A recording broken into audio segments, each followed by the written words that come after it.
to the InfoWars Nightly News. It is Thursday, November 7th, 2013, and I'm Leanne McAdoo. Here is a look at what's coming up tonight. Tonight.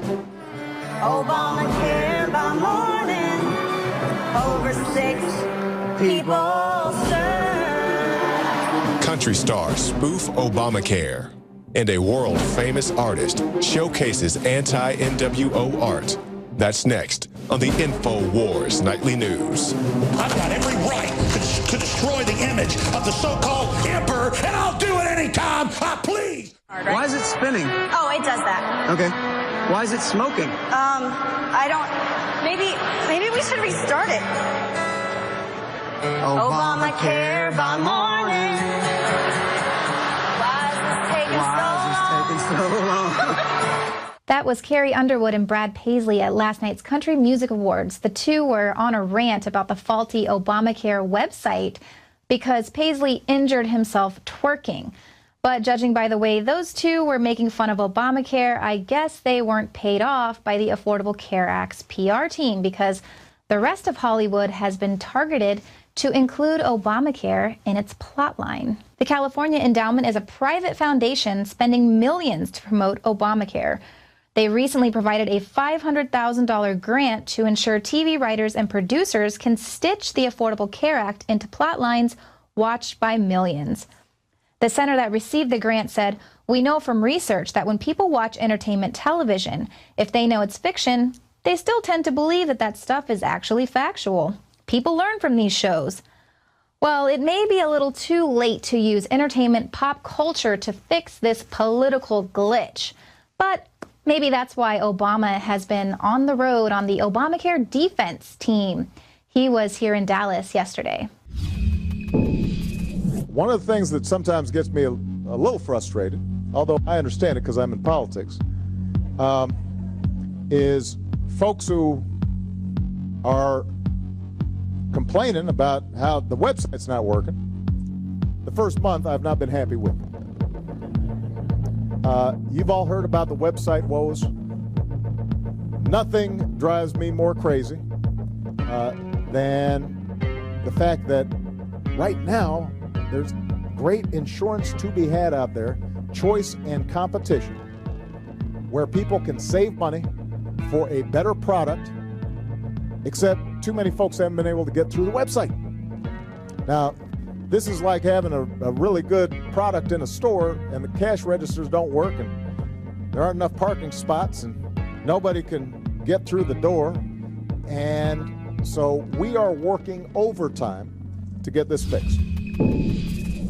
Well, when people begin to receive the level of care that they're going to experience under the Affordable Care Act, Obama might just need to hit the propaganda trail once again.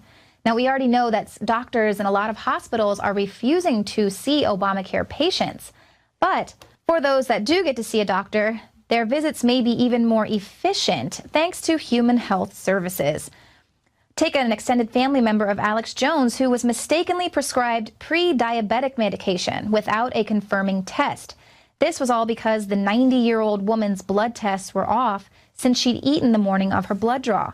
She told the doctors this and the lab technicians, but due to the health service computers, she was given the prescription based on the computer-generated protocol.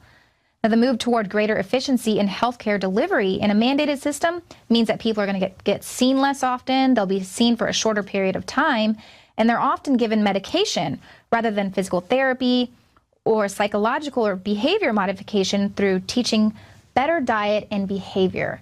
So welcome to socialized healthcare, but don't take my word for it.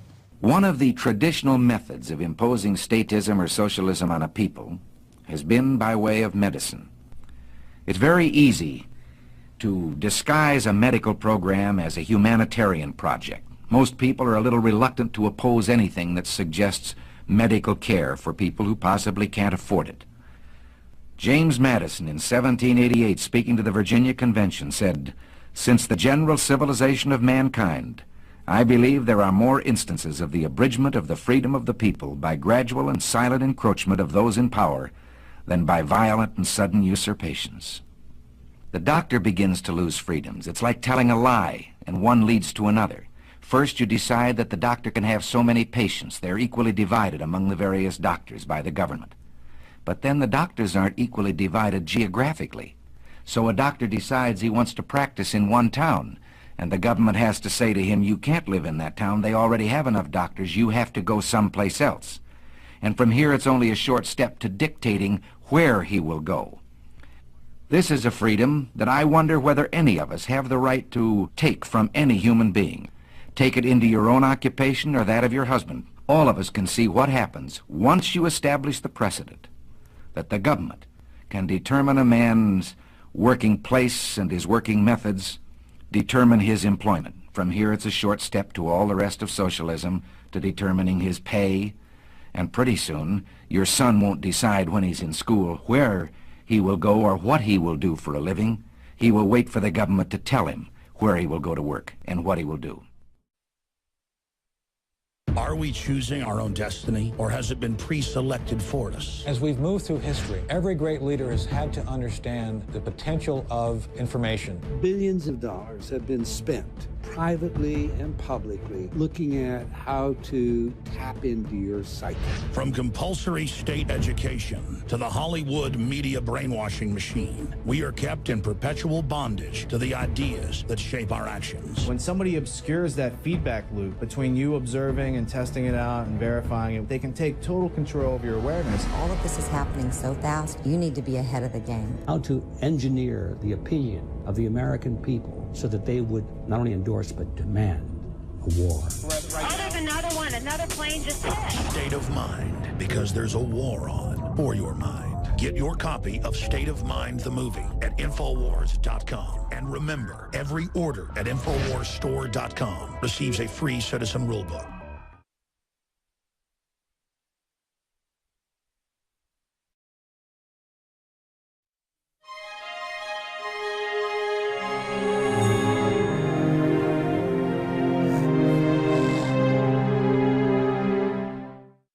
Welcome back.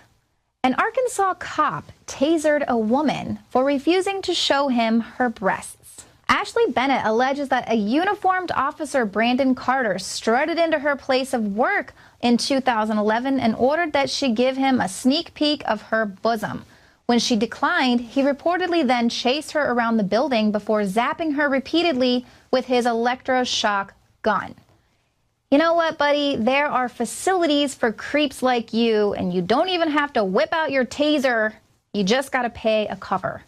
But here, we can't even trust these cops to use their tasers or their guns properly. Now we want to arm the TSA, who has absolutely no training, and then disarm all Americans. I'm Gigi Arnetta. Welcome to Tyranny Watch. Well, as the noose tightens on gun laws, gun manufacturers are packing up and moving out.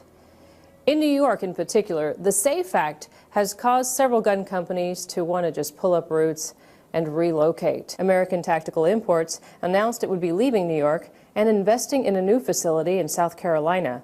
Carr Arms is relocating to Pennsylvania, and Remington is scouting Tennessee as a possible home. In Colorado, Magpul put up a substantial fight, taking the Second Amendment battle to the Senate, but it looks like they may have to relocate. Magpul made the announcement in February in response to new gun restrictions in the state. Connecticut-based Colt Manufacturing, which manufactures AR-15 style rifles and various firearms, decided earlier this year to announce its relocation to Texas. And following in their footsteps, PTR plans to abandon Connecticut for the same reasons. In California, the LAPD doesn't have enough crime to fight, so they're requiring ammo sellers to provide electronic statements of their sales, because of course rifling through paper is just too much trouble. Talk about Big Brother. They say it'll be more convenient for them because the way we do it now is we have to go out and manually look at the logs, and it's a nightmare. City Attorney Mike Feuer, in a report to the committee, noted there's a chance the city could be sued over the program, with the legal argument being that the city is preempted from enacting a measure that is now governed by state law. You think?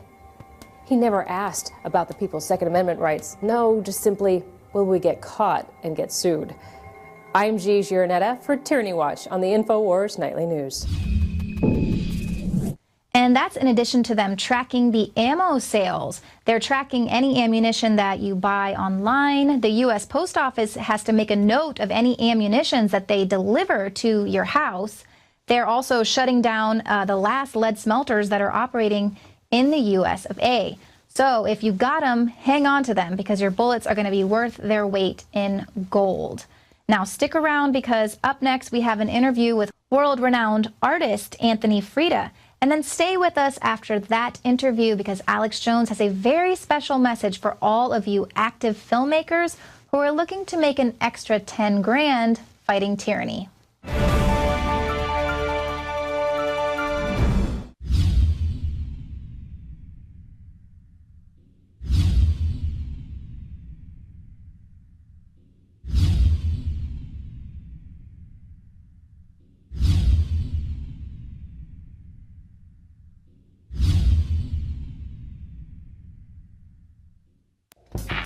We're on the march. The empire's on the run.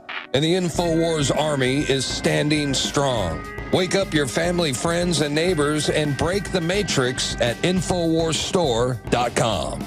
Learn the truth and spread the message of liberty with the world's most comprehensive collection of books and documentary films.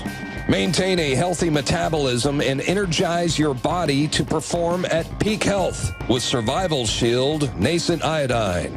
Protect your family and be prepared with survival foods and emergency preparedness kits.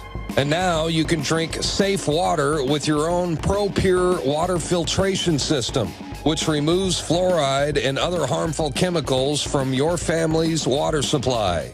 Save 10% with the promo code WATER. So join the revolution. InfoWarsStore.com.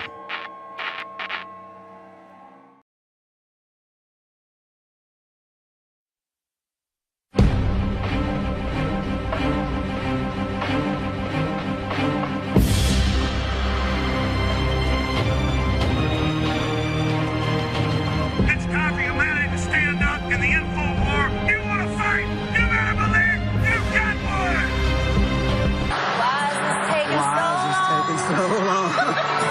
That was Carrie, Underwood, and Brad Paisley at last night's Country Music Awards. The two were on a rant about the faulty Obamacare website because Paisley injured himself twerking. But judging by the way those two were making fun of Obamacare, I guess they weren't paid off by the Affordable Care Act's PO. And I'm Leanne McAdoo. Here is a look at what's coming up tonight. Tonight. Obamacare by morning. Over 6 people served. Country stars spoof Obamacare. And a world-famous artist showcases anti-NWO art. That's next.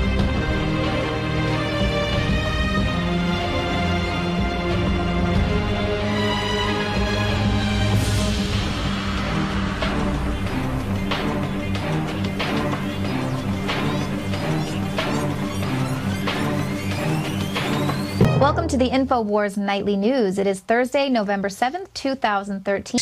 On the InfoWars Nightly News. I've got every right to destroy the image of the so-called emperor, and I'll do it anytime I please. Why is it spinning? Oh, it does that. Okay. Why is it smoking? I don't. Maybe we should restart it.